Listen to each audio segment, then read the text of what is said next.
Assalamualaikum warahmatullahi wabarakatuh. Halo semuanya, kembali lagi bersama saya Dwi Putri Kusuma, mahasiswa jurusan Pendidikan Matematika, Fakultas Keguruan dan Ilmu Pendidikan Universitas Siliwangi. Video ini dibuat untuk memenuhi tugas mata kuliah teori bilangan dengan dosen pengampu Bapak Dedi Nurjamil, Dr.Andes MPD. Dalam video kali ini kita akan membahas materi mengenai pajak yang merupakan submateri dari aritmetika sosial. Pajak adalah iuran rakyat kepada kas negara berdasarkan undang-undang dengan tidak mendapat balas jasa secara langsung. Hasil dari pajak digunakan untuk kesejahteraan rakyat, misalnya digunakan untuk pembangunan sarana dan prasarana umum seperti pembangunan jalan, subsidi sembako, dan lain-lain. Pajak dibagi menjadi dua, yang pertama adalah pajak penghasilan atau bisa disingkat dengan PPh. Pajak penghasilan ini merupakan pajak yang dibedakan pada penghasilan perorangan, perusahaan, atau badan hukum lainnya. Pajak penghasilan akan mengakibatkan penghasilan seseorang menjadi berkurang. Adapun PPh atau pajak penghasilan sama dengan persentase pajak dikali besarnya penghasilan kena pajak. Sedangkan penghasilan sama dengan penghasilan awal dikurangi PPh atau pajak penghasilan. Yang kedua ada pajak pertambahan nilai. Pajak pertambahan nilai adalah pajak yang dikenakan atas setiap pertambahan nilai dari barang atau jasa dalam peredarannya dari produsen ke konsumen. Pajak pertambahan nilai ini akan mengakibatkan harga dari suatu barang menjadi naik atau menjadi lebih mahal. PPN sama dengan persentase pajak dikali harga awal barang, dan harga barang sama dengan harga awal ditambah PPN atau pajak pertambahan nilai. Mari kita lanjut ke latihan soalnya. Yang pertama, seorang tenaga kerja dikenai pajak penghasilan sebesar 10%, di mana penghasilan yang terkena pajak 2 juta rupiah. Jika Dani adalah seorang pegawai yang mendapatkan gaji sebesar 3.200.000, maka besar gaji atau penghasilan akhir yang akan diterima oleh Dani adalah penyelesaiannya. Diketahui penghasilan kena pajak adalah 2 juta dan 2 juta itu adalah penghasilan kena pajak sebesar 10%. Maka besar potongan pajaknya adalah 2 juta dikali 10% sama dengan 200.000.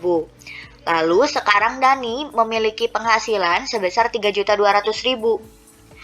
Maka penghasilan akhir yang akan diterima oleh Dani adalah 3.200.000 dikurangi 200.000 atau 3.200.000 dikurangi potongan pajak sama dengan 3 juta. Kita lanjut ke soal yang kedua.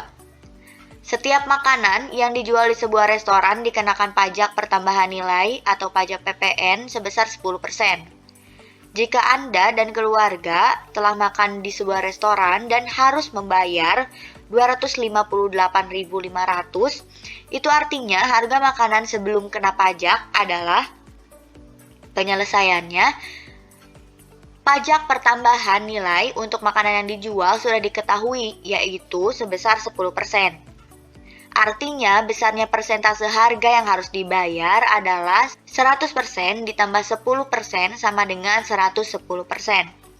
Sehingga harga sebesar 258.500 ini besarnya persentase 110% dan harga sebelum kena pajak adalah 100%. Maka ketika kita ingin mengetahui harga sebelum kena pajak, caranya adalah 100 per 110 dikali 258.500. Maka didapat harga sebelum kena pajak adalah Rp235.000. Soal selanjutnya, Salwa dan Raisa memesan makan siang di restoran Pelipur Lapar. Mereka memesan 2 porsi nasi goreng ayam dan 2 porsi es jeruk. Harga 1 porsi nasi goreng ayam adalah Rp18.000. Lalu harga 1 porsi es jeruknya adalah Rp8.000.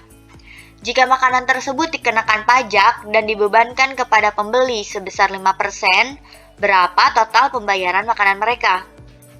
Penyelesaiannya, yang pertama, total belanjaan mereka adalah 2 nasi goreng ditambah 2 porsi es jeruk. 2 kali Rp18.000 ditambah 2 kali Rp8.000 sama dengan Rp52.000. Lalu pajak yang dikenakan kepada Salwa dan Raisa adalah total belanja dikali 5%, atau Rp52.000 dikali 5/100, sama dengan Rp2.600. Maka total pembayaran sama dengan total belanjaan ditambah pajak pembeli sama dengan Rp52.000 ditambah Rp2.600. Jadi total pembayaran yang harus mereka bayar adalah Rp57.600. Cukup sekian pemaparan materi serta contoh-contoh soal mengenai pajak yang merupakan submateri dari aritmetika sosial. Terima kasih sudah menonton video ini. Semoga video ini bisa bermanfaat untuk kita semua. Terima kasih sekali lagi. Sampai jumpa. Wassalamualaikum warahmatullahi wabarakatuh.